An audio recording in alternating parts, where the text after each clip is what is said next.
Knights in Shining Armor by Gail Gibbons.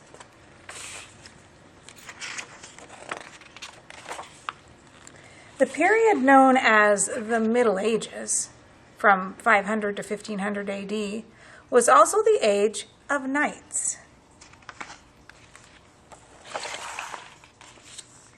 Knights were the best fighters in Europe during that time.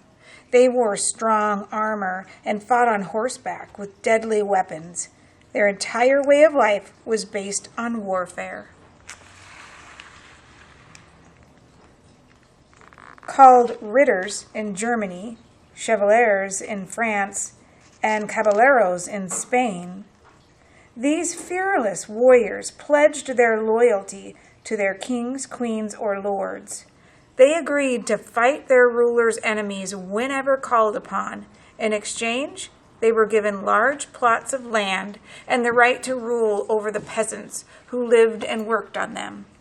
This method of government is called the feudal system. The most powerful knights ruled over the nearby countryside from huge stone castles surrounded by high walls and deep moats filled with water. These castles were fortresses that provided refuge and protection during times of war. Stables, tower, inner curtain wall, main castle, the keep. Here's the gate and the outer curtain wall.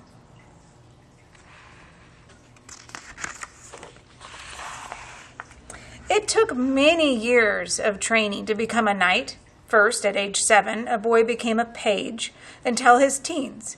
He served his master, who was already a knight, as well as his master's family.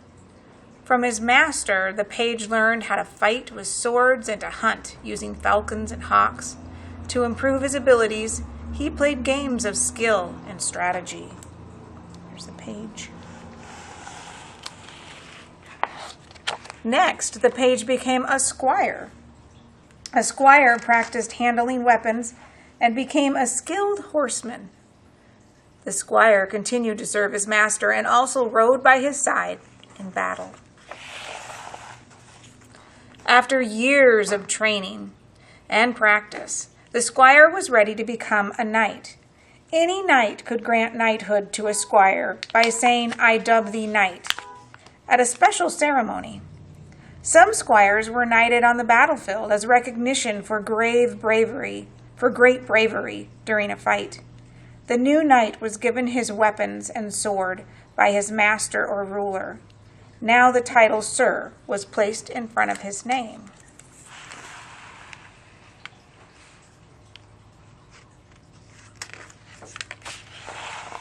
To protect himself in battle, a knight carried a light wooden shield, usually covered in leather and edged in metal. The shield was also decorated with the knight's emblem, or coat of arms. The emblem could be an eagle, a bear, a dragon, a lion, or anything he wanted. A knight became famous by showing his coat of arms on many battlefields. The knight's most important weapons were his lance and sword.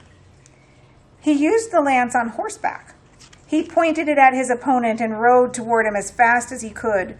The knight tried to kill his enemy or knock him off his horse with a single blow before his enemy could do the same thing.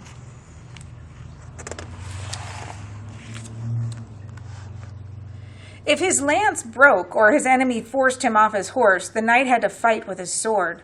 Knights clashed their swords together as they fought face to face on the battlefield. Knights also used other weapons. They fought with flails, spiked iron balls swung on chains, and war clubs called maces, which had heavy iron heads. Sometimes they used the deadly battle axe. There's the mace, the battle axe, and there's the flail.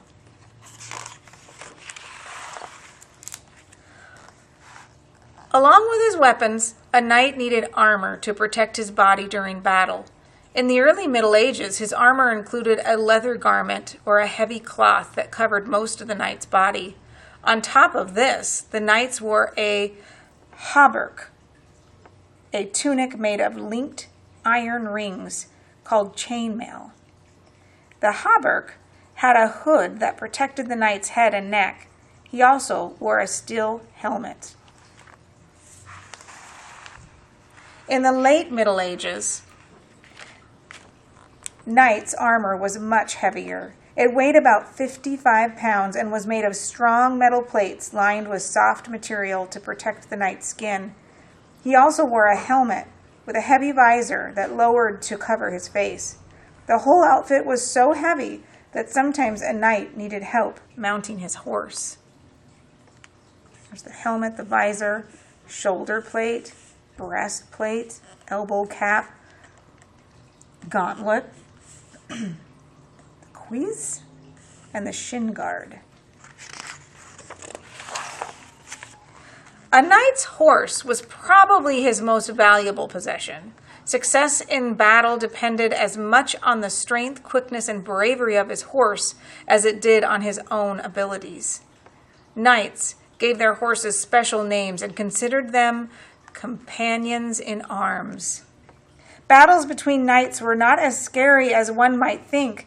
Many of their battles were small, sometimes only a few hundred men, and often they lasted just a few hours. A knight would rather catch his enemy than kill him, because then he could hold him for ransom.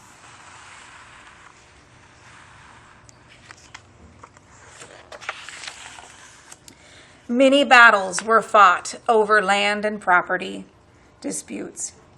To lose a battle could mean the loss of an army or the end of a king or queen's rule. Some knights raided enemy territories for horses, supplies, or other treasures of the kingdom. Legends from the past often mention knights fighting dragons. These mythical creatures were believed to be evil, monstrous serpents with wings and prickly scales. The legend of St. George tells how he bravely slew a dragon to save a princess in distress.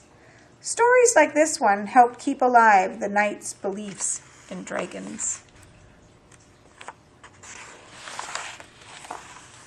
Sometimes the knights of a kingdom would perform fake battles called tournaments or tourneys. People in the Middle Ages attended these tourneys much as people today attend a football game or other sporting events. Gaily dressed crowds of royalty and peasants cheered on their favorite knights as colorful banners fluttered over the field. The knights tested each other's skills by fighting with blunted swords and flattened lances. They didn't want to hurt their opponents, but often in an event so much like a battle, accidents and injuries occurred. Most knights followed a code for good behavior. These good knights believed they should be generous to the poor, protect their faith and the church, and defend those who couldn't defend themselves. These rules were called the Code of Chivalry. Knights followed similar rules of chivalry during battle, too. When one knight took another knight captive, he would treat him as an honored guest. And a chivalrous knight would never attack without warning. Such behavior was considered unworthy of a true knight. Ladies had their own ideas of how a noble knight should act. They believed chivalrous knights honored women, especially the ones he loved and had sworn his devotion to. A knight would remain loyal to his lady and perform great deeds in her name. But not all knights followed the code of chivalry. Some did just the opposite. They robbed and plundered for their own gain. A knight who was proved guilty of bad behavior or cowardice was disgraced by having his sword and spurs broken. Without his weapon and the means to control his horse, he was no longer a knight. Today, knighthood doesn't have the same meaning it did during the Middle Ages. Modern knights are also honored when they have done a great deed that benefits others, but their lives are not necessarily based on warfare. Many scientists, artists, writers, military figures, and explorers have been knighted. Men add the title Sir before their name, just as they did in the Middle Ages. Women women honored in this way are given the title Dame. Throughout history, tales and songs have been written and sung of famous knights and the brave acts they performed. The exciting stories of these legendary men, most respected warriors of the Middle Ages, continue to be told today. King Arthur and his famous knights. King Arthur was a legendary 6th century king who ruled England. His knights were called the Knights of the Round Table because they supposedly met around a circular table, showing they were equal. King Arthur insisted his knights be brave, strong, loyal, humble, courteous, and devoted to the church. Sir Gawain was wise and courteous. Squires and pages looked to him as an example of what a knight should be. Sir Gareth was a brave knight and warrior. He fought many enemies and in turn won the hand of the Lady of Lyonesse. Sir Tristram was a very powerful knight in battle, even against enormous odds. One of his fiercest battles was against the determined knight Sir Marhaus. They fought for 2 long hours until Sir Tristram finally triumphed. Sir Lancelot was the most celebrated knight in all the world. He performed many deeds of great bravery. Sir Galahad was the hero of the most famous quest in the legend of King Arthur and his knights. He found the Holy Grail, a cup that was believed to have been used by Christ at the Last Supper. Here's dragon legends. St. George was a noble savior who once rescued an entire village from an evil, hungry dragon.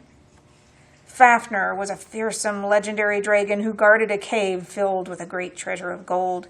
He was finally defeated by Siegfried, a famous knight. Sir Lancelot was known throughout all the land as a dragon slayer. He killed dragons in battle that sometimes lasted for several days.